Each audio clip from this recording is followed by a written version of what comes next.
Ce soir à l'auditorium. Merci d'être tous présents, nombreux ce soir. Nous entamons une nouvelle saison. Septembre est toujours un moment délicat puisque c'est notre première conférence de la saison 2015-2016. Et donc, je voulais évidemment remercier d'une part la mairie de Bourg-la-Reine et le service culture qui met à notre disposition tous les moyens nécessaires au bon accomplissement de nos conférences, ce qui n'est pas neutre. Et puis, ce soir, nous avons une conférence un petit peu exceptionnelle qui sort du cadre habituel, puisque, comme vous le savez, nous prenons toujours du recul nécessaire au thème des conférences abordées. Et ce soir, nous avons une conférence qui est d'une actualité extrêmement brûlante, qui sort un petit peu de nos habitudes. Donc, j'espère que vous apprécierez cette dérogation à nos habitudes et que nous pourrons rester, évidemment, le plus objectif et lucide par rapport au sujet qui va être traité. Pour information, la prochaine conférence, déjà, je vous l'annonce, aura lieu le 13 octobre et sera orientée sur la dynastie des Trévises et le domaine du parc de Sceaux, donc le 13 octobre. Ce soir, nous avons donc une conférence orientée autour des chrétiens d'Orient. Jean Maher, qui nous fait le plaisir d'être présent ce soir, qui est le président de l'Organisation franco-égyptienne pour les droits de l'homme, d'une part, et cofondateur et secrétaire général de la coordination des chrétiens d'Orient en danger. Il nous parlera ce soir des chrétiens d'Orient, des Coptes, qui sont une partie de la population significative en Égypte, qui représente à peu près 15 millions de personnes sur une population d'un peu moins de 100 millions, donc 15% de la population, avec des origines, une histoire qui sont profondément ancrées dans l'histoire de l'Égypte.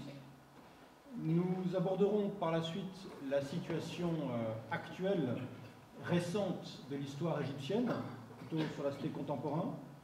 Nous parlerons de l'impact, évidemment, et du poids qu'ont les frères musulmans dans l'histoire de l'Égypte. Et enfin, nous aborderons la situation actuelle des chrétiens d'Orient. Donc je vous remercie d'accueillir Jean Maher ce soir, qui va nous parler de tous ces sujets. Jean, à vous. Merci. Merci beaucoup d'être venus nombreux.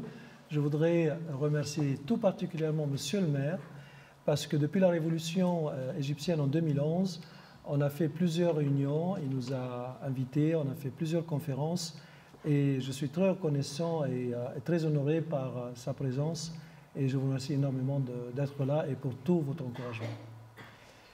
Alors là, je vais vous dire tout simplement un petit mot sur les Coptes. Je pense que vous savez maintenant, à vu l'actualité, qui ils sont, parce qu'il y a une vingtaine, trentaine d'années, c'était pas très bien connu le nom. Je me souviens que lors d'une conférence d'un évêque qui a posé la question à l'auditoire, qu'est-ce que c'est, est-ce que vous connaissez, qu'est-ce que c'est que le copte, il y a une réponse qui était, c'est un fruit exotique. Bon, donc là, je pense que si je vous pose la question, je n'aurai pas cette réponse-là. Donc ils sont de plus en plus connus. Comme disait Alexis, il y a 15 millions quand même. Il y a 15 millions sur 90 millions. Et c'est un chiffre que je peux assurer, vérifier par des gens qui sont très proches du pouvoir et qui sont musulmans et qui savent très bien quel est le nombre. Parce que l'attitude des différents gouvernements depuis le temps de Nasser, c'est toujours de minimiser le nombre. Hein, c'est 1 million, 2 millions, 3 millions. Alors on dirait qu'il reste toujours à 2-3 millions. La population musulmane augmente, est-ce que la population chrétienne n'augmente pas avec la même vitesse? Donc aujourd'hui, c'est pratiquement dans les mœurs où on parle bien de ce chiffre-là. Ce qui est important, parce que quand on parle des chrétiens d'Orient, ils ont un poids immense. Ce sont les chrétiens d'Orient les plus, en nombre, les plus importants. Et puis en histoire aussi, les plus, je dirais, les plus anciens. Alors, je vous dis deux mots rapides. Quelques mots rapides sur l'origine. En fait, vous savez, 3000 ans, 4000 ans avant Jésus-Christ, c'est la culture, les croyances pharaoniques. Donc, au temps de Pharaon, en croyant dans l'éternité, en croyant dans un Dieu à un moment donné, à une place donnée. La notion monothéiste était là. Et puis surtout, il y avait égalité totale entre hommes et femmes. Donc on peut voir ça si vous visitez les temples et à Karnak ou à Luxor, vous voyez tout à fait l'attitude de la femme. Et vous le voyez aussi surtout au musée du Louvre. Si vous faites un petit tour, vous voyez des contrats de mariage. Et le contrat de mariage, vous découvrez quelles sont les conditions que la femme imposait en cas de séparation. Ce sont des documents historiques, c'est-à-dire qu'ils ont 2-3 000 ans, non plus que 2000 ans d'histoire, c'est avant Jésus-Christ. Donc on trouve ces contrats de mariage 1500, 2000 ans avant Jésus-Christ. Donc il y a eu cette notion d'éternité, de vie après la mort, et qui a fait que le christianisme est entré très rapidement en Égypte par Marc, Saint Marc. Donc Marc, l'évangéliste, vous savez que les évangiles, il y a 4 auteurs, Marc, Jean, Matthieu et Luc. Et Marc, l'auteur d'un des 4 évangiles, est celui qui a introduit le christianisme en Égypte. Donc c'était très très proche du temps de Jésus. Et ça a été introduit en 62, 68 après Jésus-Christ. Et donc c'est pour ça qu'on dit c'est la chair de Saint Marc. Et Saint Marc est considéré comme le premier pape, le premier patriarche de l'Égypte. Aujourd'hui, nous sommes au 118e. Donc il y a eu une succession apostolique depuis Saint Marc jusqu'à aujourd'hui et qui est ininterrompue. L'Église d'Alexandrie avait énormément d'influence sur les fondements théologiques et doctrinales de la foi chrétienne. Par exemple, tout le monde a entendu parler de la confession de foi, c'est une confession de foi qui est utilisée par les catholiques, les protestants et les orthodoxes. Eh bien, c'est le 20e patriarche, Athanase, qui l'a conçu, qui l'a écrit. Il était encore diacre quand ça a été fait et ça a été adopté au Conseil de Nicée en 351. Donc cette influence-là, petit à petit, a eu des guerres politico-religieuses et donc séparation entre Rome et Byzance et Constantinople se sont mis ensemble et Alexandrie a pris plutôt de la faiblesse, alors qu'il y avait au départ les 5 églises, Rome, Constantinople, Éphèse et Alexandrie et Jérusalem qui étaient pratiquement équivalentes. Voilà. Et donc cette séparation-là a fait qu'en 451, il y a eu un concile, et donc séparation de Rome avec Alexandrie. Et le pays se trouvait, quand les Arabes sont arrivés en 630, 632, donc ils sont venus d'Arabie Saoudite. Ils n'ont pas trouvé énormément de résistance, parce que le patriarche ou le pape local, Benjamin, était exilé. Exilé pourquoi? Parce que Rome avait imposé un général, empereur. L'empereur avait mis un gouverneur qui était à la fois gouverneur ou préfet et en même temps évêque. Donc tout le pouvoir était là. Donc quand les Arabes sont entrés en 632, avec la nouvelle langue, la langue arabe, et avec la nouvelle religion musulmane, eh bien, cette division a facilité l'entrée parce qu'ils ont pris un camp contre un autre, donc ils ont pris le camp de Benjamin, c'est-à-dire le patriarche local, et les gens ont suivi, et donc Cyrus, qui était le représentant de Rome, a dû partir. Mais aujourd'hui encore, il y a quelques musulmans fanatiques qui disent aux chrétiens, bah, vous nous devez quand vous a libéré des Romains. Bon, en fait, ce n'était pas libéré, c'est tout simplement qu'il y avait un contexte qui a facilité cette introduction. La langue copte est tout simplement la langue des pharaons, c'est la langue pharaonique. Mais au lieu de l'écrire avec les hiéroglyphes, tout le monde a entendu parler de ça, c'est écrit avec l'alphabet grec. C'est-à-dire qu'un grec pourra lire, mais quand il lit, il est en train de prononcer des mots du temps de Pharaon.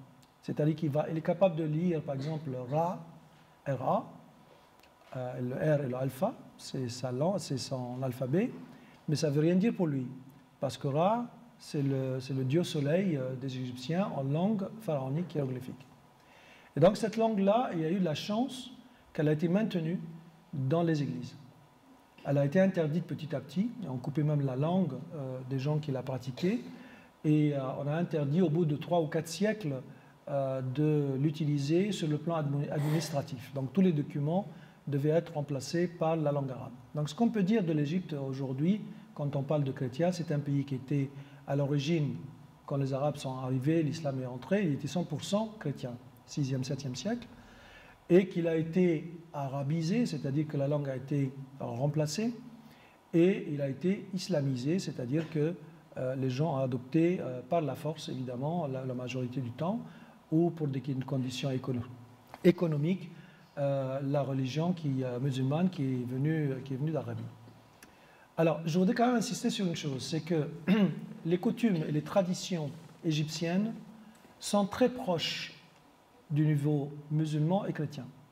Ils sont très proches parce qu'ils ont encore gardé les coutumes pharaoniques. Et les fellahs, les paysans, utilisaient jusqu'au barrage d'Assouan, avant la construction de ce barrage, le rythme de saisonnier depuis le temps des pharaons. Et les méthodes agricoles, c'était depuis le temps des pharaons.